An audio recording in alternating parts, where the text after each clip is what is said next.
Assalamualaikum warahmatullahi wabarakatuh. Innal hamdalillah nahmaduhu wa nasta'inuhu wa nastaghfiruh wa na'udzu billahi min shururi anfusina wa sayyiati a'malina. May yahdihillahu fala mudilla lahu wa may yudlil fala hadiyalah. Asyhadu an la ilaha illallah wa asyhadu anna Muhammadan abduhu wa rasuluh. Ya ayyuhan nasu ittaqu rabbakumul ladzi khalaqakum min nafsin wahidah wa khalaqa minha zawjaha wa batha minhuma rijalan katsiran wa nisaa wattaqullaha alladzi tasaaluna bihi wal arham innallaha kana 'alaikum raqiba. Ya ayyuhalladzina amanu ittaqullaha wa qulu qawlan sadida yuslih lakum a'malakum wa yaghfir lakum dzunubakum wa may yuti'illaha wa rasulahu faqad faza fawzan 'azima. Pertama-tama marilah kita sama-sama menjadikan puji syukur kehadirat Allah Subhanahu wa taala yang tidak henti-hentinya memberikan kenikmatan kepada kita berupa nikmat kesehatan, nikmat kesempatan dan terutama sekali adalah nikmat iman dalam Islam. Salawat beserta salam tercurah kepada junjungan kita Nabi Muhammad sallallahu alaihi wasallam beserta keluarga beliau, sahabat beliau dan para pengikutnya yang selalu istiqamah menjalankan sunnah-sunnahnya hingga akhir zaman nanti. Semoga kita mendapatkan syafaat dari beliau di yaumil akhir nanti. Pada kesempatan ini kita akan melanjutkan pembacaan kitab Riyadhus Shalihin, yaitu bab yang kelima mengenai muraqabah. Hadis yang ke nomor 67. An Abi Hurairah radhiyallahu anhu qala Qala Rasulullah sallallahu alaihi wasallam min husni islamil mar'i tarkuhu ma la ya'nihi. Hadits hasan rawahu Tirmizi wa ghairihi. Dari Abu Hurairah radhiyallahu anhu, ia berkata, Rasulullah sallallahu alaihi wasallam bersabda, di antara tanda-tanda kesempurnaan keislaman seseorang adalah dia meninggalkan sesuatu yang tidak bermanfaat baginya. Hadis hasan diriwayatkan oleh At-Tirmizi nomor 2419 dan perawi lainnya. Hadis adalah perbuatan, tingkah laku dan ucapan Nabi sallallahu alaihi wasallam yang harus menjadi pedoman bagi umat Islam, karena setiap perbuatan dan ucapan Nabi datangnya dari Allah Subhanahu wa taala. Dalam surat An-Nisa ayat 165 Allah berfirman, Rusulam mubashirina wa munzirina li'alla yakuna linnasi 'ala Allahi hujjatun ba'dar rusul wa kana Allahu azizan hakima. Rasul-rasul itu adalah sebagai pembawa berita gembira dan pemberi peringatan agar tidak ada alasan bagi manusia untuk membantah Allah setelah rasul-rasul itu diutus. Allah Maha Perkasa lagi Maha Bijaksana. Berdasarkan ayat ini, maka bagi kita tidak ada alasan untuk tidak mengetahui. Oleh sebab itu, maka mari diisi hari-hari dengan memperbanyak mempelajari agama dan berbuat kebaikan. Adapun kandung yang terdapat pada hadis ini adalah, hadis ini sangat sederhana, yaitu tentang kesempurnaan Islam seseorang, yang dikatakan bahwa ia meninggalkan sesuatu yang tidak bermanfaat baginya.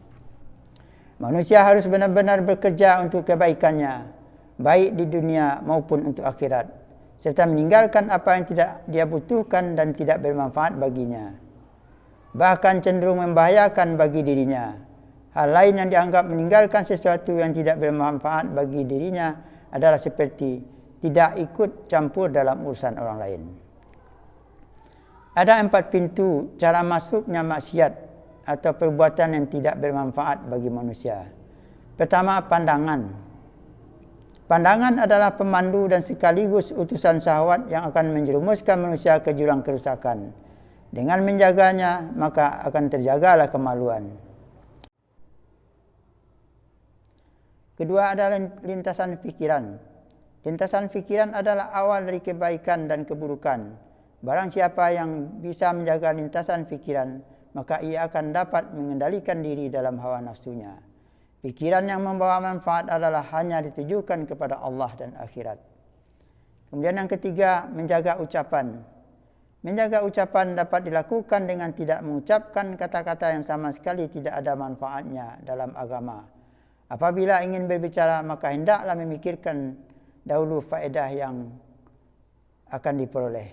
Kemudian yang keempat, menjaga langkah. Menjaga langkah hendaknya hanya dilakukan kepada perbuatan yang mendatangkan pahala. Jika langkah tidak mendatangkan pahala, maka duduk adalah lebih baik. Maka dari itu, setiap hal hendaklah dijadikan sarana untuk mendekatkan diri hanya kepadanya, sehingga setiap langkah menjadi ibadah. Hadis ini menunjukkan bagaimana cara menjalani kehidupan yang dianjurkan oleh Nabi Muhammad SAW, yaitu mempergunakan waktu dengan sebaik-baiknya, meninggalkan sesuatu yang tidak bermanfaat baginya. Itulah kesempurnaan Islam seseorang.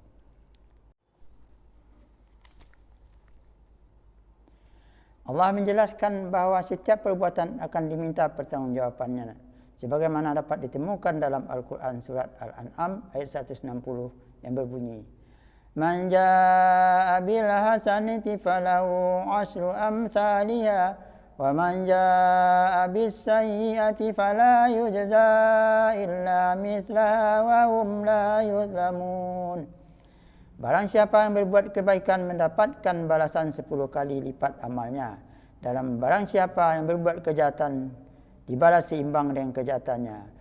Mereka sedikit pun tidak dirugikan atau dizalimi. Kehidupan yang dijalani tidak dapat diprediksi. Ada yang diberi umur panjang dan ada yang diberi umur pendek. Yang sakit mati, yang sihat mati, yang kaya mati dan yang miskin mati. Hanya umur umatku, kata Nabi, tidak lebih dari 60 sampai 70 tahun. Kita berharap dengan mendekatkan diri kepada Allah agar supaya Allah juga dekat dengan kita. Jangan sampai Allah melupakan kita kerana kita sendiri juga melupakan Allah. Dalam surat Al-Hasr ayat 19 Allah berfirman, "Wala takunu kalladzina nasullaha fa'ansahum anfusahum ulaika humul fasiqun." Dan janganlah kamu seperti orang-orang yang lupa kepada Allah, sehingga Allah menjadikan mereka lupa akan diri mereka sendiri. Mereka inilah orang-orang yang fasik. Demikianlah ayat tentang melupakan Allah, di mana tidak terlepas dari upaya setan untuk menggoda, dan dapat dilihat pada surat Al-Mujadilah ayat 19 yang berbunyi, Istahwada alaihimus syaitanu fa'ansahum zikrallah Ulaika hizbus syaitan ala inna hizbas syaitani humul khasirun.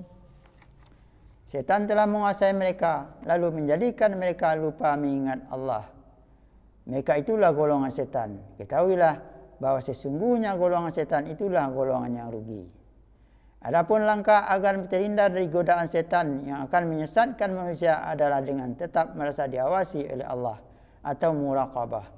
Dan cara Allah mengawasi manusia yaitu pertama, pengawasan langsung.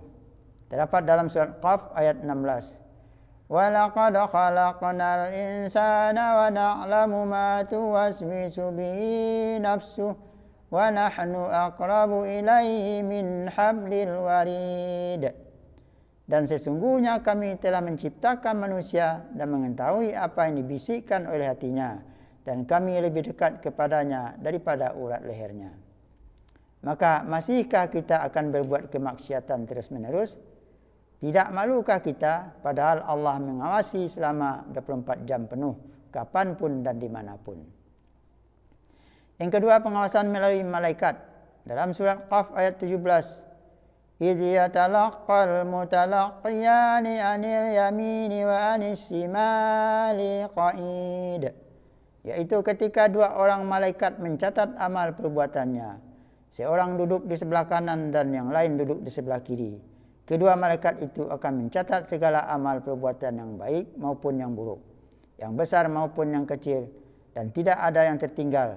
Kemudian catatan itu akan diserahkan nanti di yaumil akhir, sebagaimana yang dijelaskan dalam surat Al-Kahfi ayat 49. Wa wudi'al kitabu fataral mujrimina musfiqina mimma fihi wa yaquluna ya wailatana ma li hadzal kitab لا يغادر صغيرة ولا كبيرة إلا أحصاها ووجدوا ما عملوا حاضرا ولا يظلم ربك أحدا.